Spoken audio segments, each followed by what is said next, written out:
Bismillahirrahmanirrahim. Assalamualaikum warahmatullahi wabarakatuh.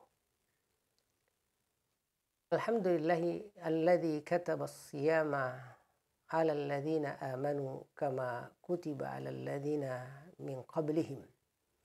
Asyhadu an la ilaha illallah wahdahu la syarika lah wa asyhadu anna Muhammadan abduhu wa rasuluhu amma ba'd.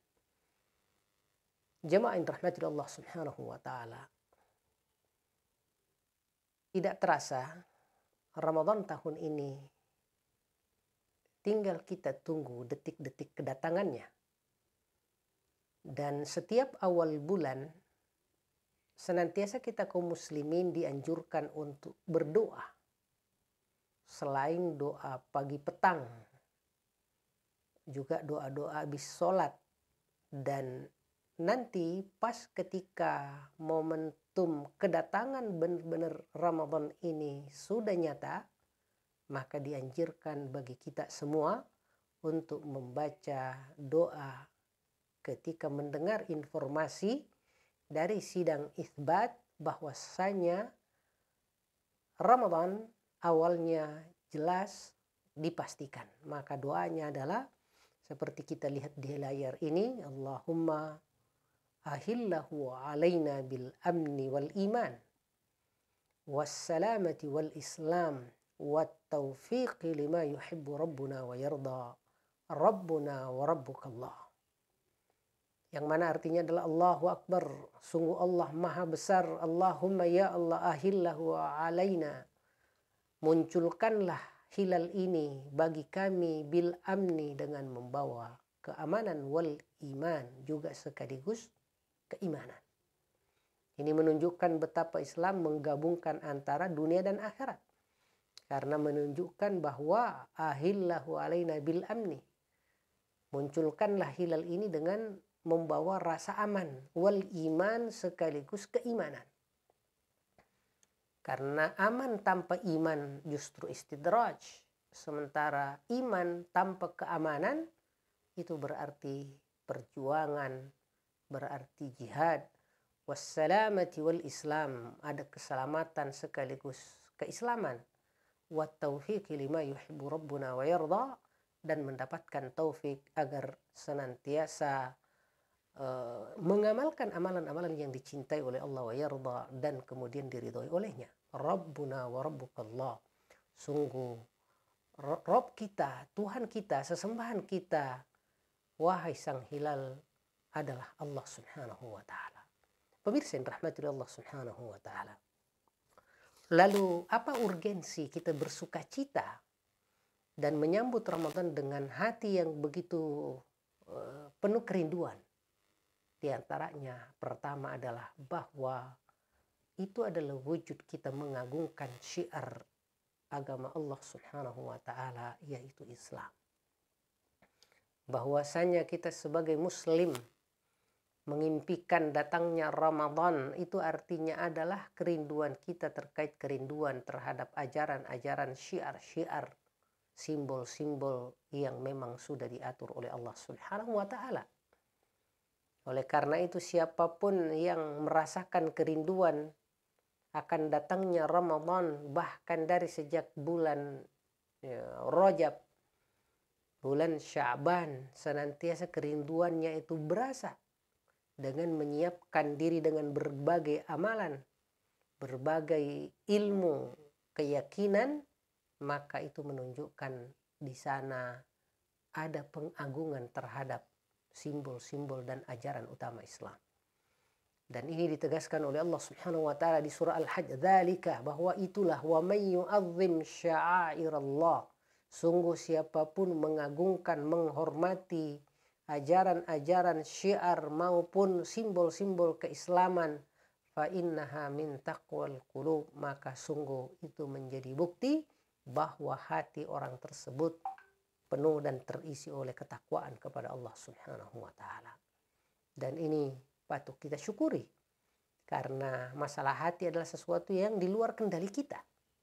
Dan rasa cinta, rasa gembira akan datangnya Ramadan karena berharap bisa mendapatkan kesempatan dan peluang untuk memaksimalkan takwa dan iman kita, itu adalah sesuatu yang disupport dan kemudian didorong dan dikembangkan oleh Islam. Pemirsa yang rahmati Allah Subhanahu wa taala. Makanya kalau kita refleksi bagaimana kalangan-kalangan salaf kita, kalangan ulama di masa lalu, sikap mereka terhadap bulan Ramadan. Kita lihat bahwa selama 6 bulan setelah Ramadan, mereka senantiasa melakukan semacam evaluasi terkait kualitas amal ibadah mereka. Lalu kemudian 6 bulan berikutnya mereka berdoa merindukan Ramadan. Walaupun ini di kita agak berat karena suasananya tidak mendukung ke sana.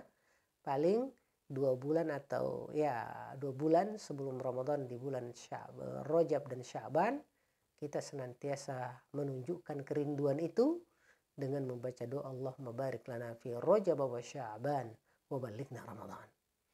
Pemirsa yang rahmati Allah Subhanahu wa taala. Makanya kita lihat di sini ada doa Rasulullah sallallahu alaihi wasallam dan sahabat sejak Rajab untuk sampaikan usia mereka hingga ke Ramadan tiba. Walaupun kita katakan secara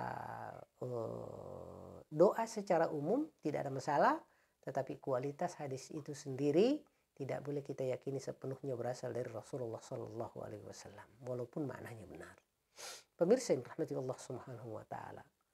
Lalu kalau kita lihat realitas kaum muslimin dan terkait dengan kedatangan Ramadan ini, ya ini masalah sekedar kultur dan budaya. Ya tentu ada yang merasa berat dengan hadirnya bulan Ramadan. Kenapa merasa berat? Karena kepentingannya secara bisnis misalnya, ya mungkin kayak acara hiburan malam, kafe-kafe tertentu, ya nauzubillah, itu merasa rezekinya dibatasin karena misalnya ada penutupan oleh Pemkab, Pemkot. Nah itu ada yang merasa Ramadan begitu tidak. Walaupun sebenarnya ya itu tergantung dari kecerdasan ahli bisnis bahwa ketika Ramadan apa yang kemudian lebih tepat dan lebih cocok. Ya tidak hanya terpaku dengan kegiatan-kegiatan yang begitu tidak mendukung suasana Ramadan. Ada lagi yang menganggap biasa dan hal rutin gitu. Ya seolah ia adalah sebuah peristiwa biasa. Lebih banyak dia pahami sebagai budaya dibanding sebagai sebuah keyakinan dan keislaman. Ada juga yang gembira dan merindukan Ramadan. Tentu ini yang kita harapkan terakhir ini. Karena seperti tadi kita jelaskan, adanya kerinduan menunjukkan adanya ketakwaan semilir jiwa yang senantiasa berharap mendapatkan kesempatan agung dalam setiap tahun itu. Pemirsa yang rahmati Allah Subhanahu wa taala. Lalu apa alasan kita pantas bersuka cita dengan kehadiran Ramadan ini? Pertama, bahwa ada peluang emas meningkatkan status ketakwaan dan meraih surga. Bahwa ketakwaan adalah standar kemuliaan di dalam Islam, bahwasanya takwa inilah yang menentukan posisi seseorang dunia akhirat. Dan takwa mengarahkan kepada surga Allah Subhanahu wa taala, surga yang sifatnya duniawi berupa fitrah yang membuat seseorang bertakwa kepada Allah Subhanahu wa taala. Karenanya pemirsa yang rahmati Allah Subhanahu wa taala, bagaimana peluang emas dalam rangka meningkatkan status ketakwaan ini dan juga meraih surga, insya Allah akan kita ulas lebih dalam lagi pada pertemuan berikutnya insya Allah. Jazakumullahu khairan ala husni mutaba'atikum, atas perhatiannya yang begitu bagus. Kita tutup untuk pertemuan kali ini. Wallahu yatawallas salihin. Assalamualaikum warahmatullahi wabarakatuh.